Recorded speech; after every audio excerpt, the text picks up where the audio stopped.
Welcome to Pragnaculp Tech Labs. Here's a quick demo of how we automate resume processing using n8n and AI.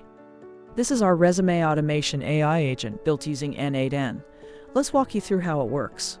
First, we have created an automation workflow in n8n. It can run automatically or manually.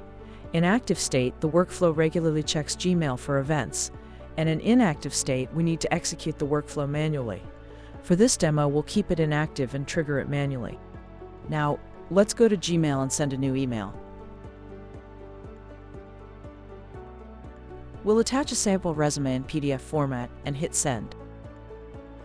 The workflow reads the resume and extracts key details like the candidate's name, email, phone number, date of birth, and address.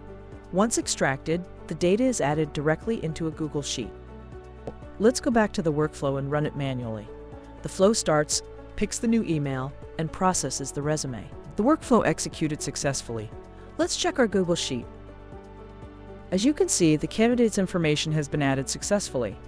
Now, let's quickly verify the extracted details, name, phone number, and other fields, to ensure everything matches the resume correctly. And that completes the process. Resume received, data extracted, and stored in the sheet. That's how we streamline resume workflows using smart n8n automation. Thanks for watching our demo.